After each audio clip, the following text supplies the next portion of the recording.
Hi everyone. Today I'm going to be discussing about a filmmaker who I really admire. This filmmaker is really well known and celebrated in India, and he is Sanjay Leela Bhansali.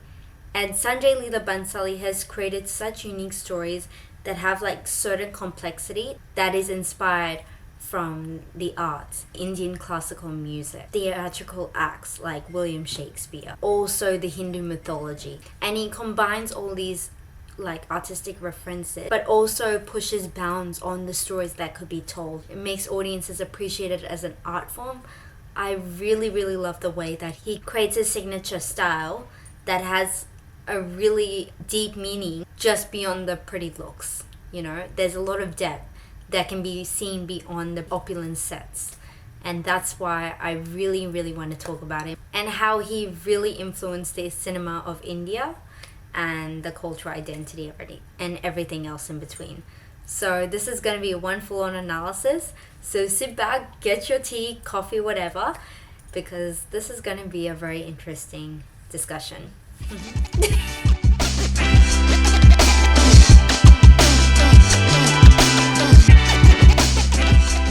Sanjay Leela Bhansali was born in Mumbai, India in February 24, 1963. He was raised in a small apartment where he felt really claustrophobic. And why this is a really crucial detail is that because his love for architecture and grand opulence that you see in his films is because of the misfortune of his upbringing. Like, I'm gonna read this off. With the misfortune of being deprived of aesthetics in the chole I lived in, and my soul craving for it, I was always rearranging spaces. Even in the recent behind the scenes clip of Gangabai, he would always pay meticulous attention to detail of the sets of Kathiawadi town and stuff. So you really can see the impact that childhood has. His interest in music has always been thanks to his father, who introduced him to Indian classical music and also to the Hindi film music.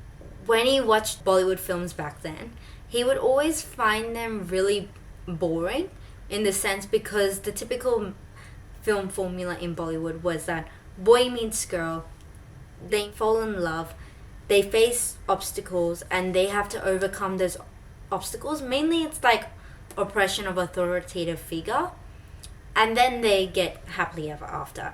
And he finds it pretty old. So that can also have an impact on his films, which we'll talk about later on. Sanjay Leela Bhansali started off his directorial debut with Khamoshi the musical. And this did not have any big sets or anything, but it was a pretty straightforward storyline because he was just starting out his career that way. His next film, 1999, Hum Dil De Chuke Sanam, I have watched this. This is a really nice film. I love the songs as well. Really great, and that was a good hit. And Dev Das really took the cake in 2002. It won many Filmfare Awards. It even got into the Cannes Film Festival in 2002. It's also nominated for the BAFTA Best Foreign Language Film. I'm just reading this from the thing. It stood 8th in Times Magazine's The 10 Greatest Movies of the Millennium. And that is a big thing. This film really pushed his career up. It got so much critics raving, and it was predicted to be a flop, and it turned out to be a success. So he also did Black, and that also just released on Netflix. It was starring Amitabh Bachchan and Rani Mukherjee. It looked at a form of illness. Then he did Sawariya and Guzarish from 2007-2010. And those films turned out to be flops. But then from 2013 onwards, he's just been getting record hit successes.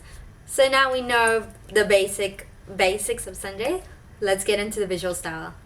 When many people comment on his visual style, they call it to be grand, opulent. From my perspective, what I think from this is that his mise-en-scène is meant to look like it's out of this world. It's obviously not the world we live in, and it's meant to look theatrical because with his influence in the arts and everything. It's meant to be admired, to be viewed as an art in the gallery, basically. And I think that's what his attention is with his audience. He captures this opulence and the grandness, and he makes it look so big because he utilizes a lot of wide shots, whether that's sweeping, panning in, out. He also zooms in to a close-up shot to capture the emotional impact of the key moments in the story. He also highlights certain colors and race of his films, like in Sawaria you see blue. In majority of his films, he highlights the color red. And red is very symbolic in the Hindu culture. So this color is used in the costuming, set design, and everything else in between. One very distinct example was in Devdas. Chandramukhi dances for the man in the brothel with the song Kahe Chad. She wears this extravagant lenga choli that is a darker shade of red, and the towels also match that. There's dark red towels. It emphasizes the sensuality of the brothel and Chandramukhi herself. But it can also, because it's a darker shade of red, it can also perceive her in a negative light. Whilst Paro, who is another female protagonist, she wears saris with distinct red borders, whether it's the blue one with the red, or in the last few scenes it's white with red, because that symbolizes purity, and that just highlights her innocence, naivety, but also her passion as well. And with that, he also uses diegetic music scores to emphasize the lyrical messaging on love and dancing with joy to the beats of the drummer. He takes on inspiration from the arts, the culture, the folk music as well. So visual motifs are visual objects and sets that we see that represent an emotional state of a character's mind and heart. And whilst there's so many kinds of visual motifs we see around, the time purposes, we're going to only discuss about water. Water has been used many times in Bollywood films, especially mainly in the post-independence era in Indian cinema, to cover up sensual moments between two lovers when they come together. He also takes in that interpretation, but he also utilizes it for meanings of life and death. He uses it as a rain, fountain, or river. So one example of this is in Devdas, where there's a wide establishing tracking shot of Devdas when he returns home from London. And when the carriage comes in, it goes around the fountain. It's a symbolism for joy because life is coming back into the house. In contrast, there is also death. And this is also shown in that same film. He basically symbolically performs the funeral rites by floating in the water. Why this river is part of the story, because it's his way of exhibiting his grief for his first love. Let's go! Narrative. Oh, this is fun. The common themes that have been noticed in 3 of his films are love, redemption, and sacrifice. It's really important that there are universal themes that really connect audiences at a deeper level, and that's what he does really well. And one such film that does this well is Ram Leela, where that film was adapted from a Western theatric by William Shakespeare, where Ram is the Romeo and Leela is the Juliet, and they're from 2 families. So one is from Samneda family, Capulet, and the other one's from Rajati, Montagu. I don't know.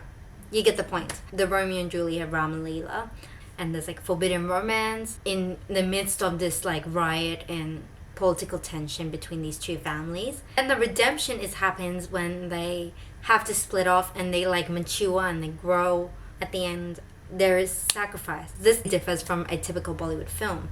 Typically, Bollywood films have a melodramatic masala formula with filmy dialogues, musical interludes, and attraction with predictable narratives like in Diwali Dulhaniya Le Jayenge and Jab We Met. Comparing this to typical Bollywood films, he adds complexity and depth to his characters that defy the stereotypes of Indian female and male protagonists. For his male protagonists, he makes them more expressive compared to a typical Indian male lead character who is more strong, aggressive, and violent. This is expressed in the scene where Devdas becomes drunk and whines to Chandramukhi. This passive-aggressive behavior exhibits his grief towards his past relationship, but he's not doing anything about it. He doesn't take any action that an Indian male lead would typically take. The so-called weakness and expressiveness has definitely shifted over the years in his recent films like Ram Leela and Padmavat. They have their certain kind of expression, but they also have some kind of macho masculinity to them. With the Indian female heroines, typically in Bollywood films, they're shown to be damsel in distress kind of girls, or innocent, naive, But in his films, whilst they do carry these characteristics in the beginning, they do carry more strength and courage. And this is exhibited really well in Devdas.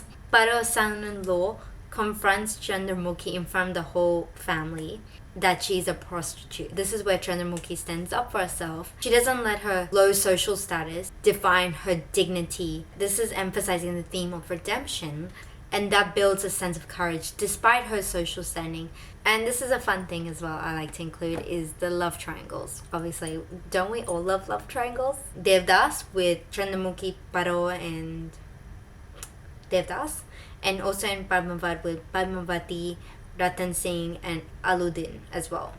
And why he does this, because obviously he finds normal Bollywood love stories pretty boring when there's just two people in love. He wants to add that complexity and depth and create his own worlds. So he wants to like explore various themes, and through this depth he makes them more than just the aesthetic visuals that many audiences know him for. One of the examples of how he merges the cultural identity of India through his fictional plot lines and everything is through Hindu mythology. And one obvious example of this is in the Ram Leela film, where the main male protagonist Ram is named after the Hindu god named Ram. And what's more interesting is that the opening song, where he makes his entrance in a bike and everything, that song has background dancing extras who are also dressed in Hanuman-like costumes. There was a cutout as well of Hanuman in that song. Them being like dancing for him is like symbolically like them like worshipping him, and everyone admires him like Ram. Even in the lyrics of the song, it also has some mentions of Ram's perspective of love as well. It really combined the Hindu mythology and the god like references as well with a theatrical adaptation of Shakespeare's well-known works. And it was so well merged that it connected to a wider audience, as well as narrative themes that really differed from the typical plot lines. The impact that he made on cinema, that the audiences can now be more appreciative of the arts and the culture of India, but also the folk and the history and everything. So Jodha Akbar is pretty much like one of the films that have been inspired by Bhansali's work. It was set in a medieval time. It really honed based on the cultural side of the story, brought in the folk dancing as well, and the beautiful music. And there was another film, and that was Kalank. You can definitely tell from Kalank that the director was definitely inspired by Bhansali's visuals, aesthetics and everything, the style, the grandeur, the decorations, and he definitely tried to imitate that in that film. It lacked the depth of the story, the narrative themes that did not engage audiences, and there was no clear story arc. Like when actors described that film in the interview, they said it's about love. Love. There has to be more than just love. Like, we need more. So, and I don't think it's the actor's fault or the crew's fault or anything. It's just something to take in consideration when to make films. You're taking them on a journey with the character, and they're becoming a part of that character's journey. So you need to create a story that really hits home to them, that they can connect even though they may not be raised in the same way or live the same life. So I think that's just something to take as a learning experience. Don't take it as their fault, but that's just an observation. Like now films nowadays like are really pushing bounds into the stories that can be told, and that really hits home to audiences. Nowadays in Bollywood, that there's so many kinds of films that have taken inspiration from his film, and I'm really excited for his future work, especially his new show Hira Mandi, which is coming out on Netflix. Hopefully that's good, and I hope that you have found this useful and have a newfound appreciation for Bhansali. Thank you guys for watching, and I really hope you enjoy, and stay tuned for the next video. Mwah. Mummy wants tea. Then have tea. No, but like you gotta bathe it. Did he have major trauma? Oh yeah, but he was raised in a small claustrophobic home. That's exactly what he's doing right now. He's put claustrophobic in you. So get out here and stop being stuck in your damn room. Sanjay! Bhansali. Okay, go. I'm gonna shoot and then I'll come back. Actually, come on, girl. Let's just have like a tiny bit of tea. It's not gonna kill you. Let's go. Bye.